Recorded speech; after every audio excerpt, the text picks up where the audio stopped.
In about 20 minutes from now, I'll be in the movie theater watching The Naked Gun. And as I'm walking into it, I have to admit I am borderline nervous, since I really want this to be good. In fact, I don't remember the last time I've been rooting this hard for a movie to be good, because if it is, it might just end up being the thing that will bring back the long-forgotten, beautiful subgenre of spoof comedy. So, with that being said, see you after the movie.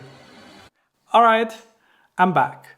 There's some good news, some bad news, and some potentially great news. But before we get into the film itself, let's quickly talk about the state of comedy today, and more specifically, the state of the parody/spoof movies. In case you weren't aware, they're very dear to my heart. I made an entire video about why Airplane is the funniest movie ever made, where I analyzed and counted every single joke in it, but at the same time, I'll be the first one to admit that this particular subgenre of comedy has been struggling for a long time. It's actually been around for way longer than you might realize, going all the way back to 1905, when The Little Train Robbery made fun of the Great Train Robbery by recreating it, but with children. Hilarious, I know. Then over the next few decades, while parody as a genre was not quite defined yet, many of the elements that would become iconic for that type of movie were present, like juxtaposition, subverting the expectations, absurdity, and pop culture references, for example.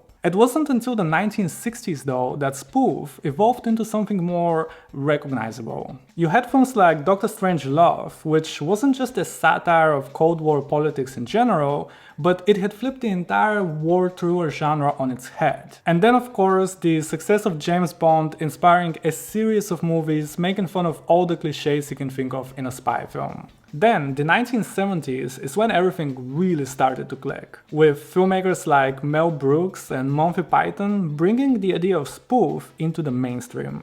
They showed that parodies could be way more than just cheap jokes or silly impressions, but witty, smart, and full of heart, which led to the 1980s, the golden age. The comedy trio Zaz absolutely crushed it with Airplane, Top Secret, The Naked Gun, just relentless back-to-back joke machines. Mel Brooks continued to get better, making parodies of huge franchises like Star Wars, and overall that little niche subgenre became a respectable form of comedy, now also being able to be commercialized. It was a great time for spoof, and some of the things that made those movies different compared to all the other types of comedies coming out at the time was a simple set of unwritten rules, like whether they were poking fun of a single movie or an entire genre, they knew the source material inside and out. They had layers of visual gags both in the foreground and the background. They always kept a straight face, even when things got really absurd. And you could easily follow along without needing any prior context, which is part of the reason why the majority of those have aged really well.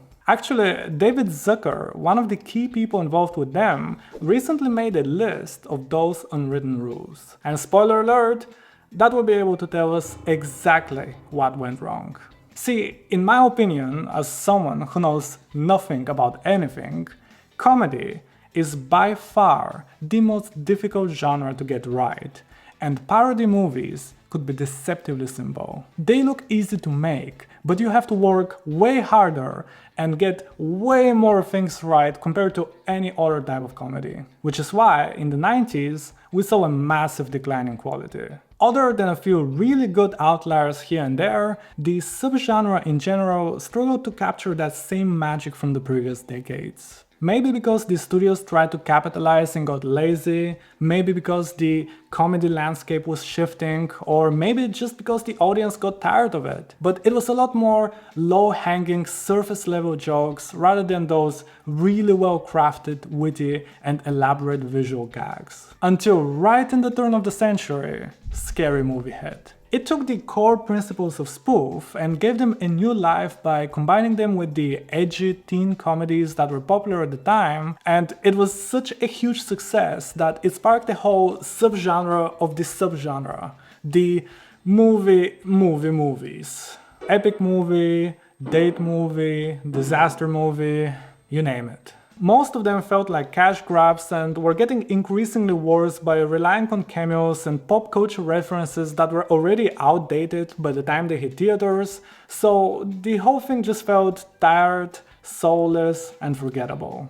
With the honorable exception of superhero movie, I don't think it's as bad as people say. But yeah, most of those completely missed the point, and by the 2010s, spoof was pretty much gone. And that made me very sad, because I believe that when done right, it is the absolute best type of humor, no questions asked. And I've always wished for its return, which brings us right back to today. So let's talk about it. I actually managed to take some notes, and I don't think I was too obnoxious because it was me and only 4 other people in the theater, so I'll see if I can remind myself and see what I've even written down as I was watching it. Oh. To start off, everything that I'm about to say comes from a place of love. I genuinely want this movie to succeed. But as I said in the beginning, there was some good news, bad news, and maybe great news. And I feel an obligation to you that I need to be honest. So I will be honest. Let's start with the good stuff. The DNA is there. One of my favorite traits of parody movies is that the comedy starts before the film does. In a way, every single thing is an opportunity for a joke. The title card, the poster, the end credits, the title itself, the marketing, everything can be a joke opportunity, and I was happy to see that they very much had that. Like in one of the initial posters, they accidentally left out a mistake, a floating finger, and when people caught up to it, they just heavily leaned into it, which was just perfect. Unfortunately, for whatever behind-the-scenes reasons, David Zucker, who was one of the people who created the original, was not involved in this one. But seeing that it's written, directed, and produced by some of the people that have been keeping this type of humor alive for the past few decades, I was cautiously optimistic. And for the first 10 minutes, it was everything that I hoped it would be. It had puns, visual gags, background gags, recurring gags, absurdity. It had pretty much everything going on for it, and honestly, it was perfect. Liam Neeson, who is 73 years old by the way, was a great cast. You want exactly that type of actor in that type of movie. Someone who is ideally known for their very serious and action-packed career, so when you put them in this environment and have them play it very straight, without any winking to the camera, it gets really funny. Pamela Anderson was a great cast as well, and I'm very happy for this new stage of her career. However, both of them would sometimes break that very important rule of playing it very straight, and when that happened, it would take away from the joke. Now, as I said, the film starts very strongly, but it also feels like it front loads a lot of the best stuff, and it is very eager to grab you from the beginning, and when you're there, when you're on board, it just loses steam. It also felt like there were many different chefs in the kitchen. As far as I understand, the film has been in development for over a decade at this point, and it makes me wonder how many of the jokes that we saw in it came from different previous versions of the film, and is it because of that that some of them felt out of place? There are also some issues with the pacing. What you want from this type of movie is a very consistent flow of jokes. It started, again, very strongly with a huge amount of jokes, but they were also almost rushing to get them out of the way. Like for example, a great example is the reoccurring gag. If you were to compare it to Airplane, there is the gag about one of the characters choosing the wrong week to quit smoking, to quit drinking, and so on and so forth. That recurring gag happens maybe at least with 10 or so minutes in between. And in this case, there's this recurring gag in the beginning with coffee and how they drink it all the time and how they're given coffee all the time. And it is a great gag, I have no problem with it. But it happened maybe even 10 times in the first 5 or 6 minutes. and then it didn't happen for a long time, happened once, it didn't happen for a long time, maybe once or twice more, and that was it. It almost felt like they didn't trust us that we would remember that recurring joke. Now, I don't mean to sound too negative, there's a lot of good things about this film. A lot of the jokes were creative, a lot of times I actually laughed out loud, I enjoyed my time, but when it begins to lose the steam, it starts to drag a little bit.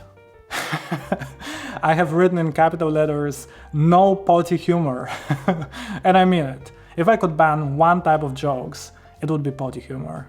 To give them credit, it wasn't for the lack of trying. They did do a lot of the things that you're meant to do in those types of movies. So it wasn't like there were not any good jokes or they weren't trying or that it wasn't even that good. But the tone just kept shifting. It couldn't quite decide exactly what type of humor does it want to do. Again, it felt like there were many chefs in the kitchen and they couldn't quite agree with each other over exactly what this film should end up being.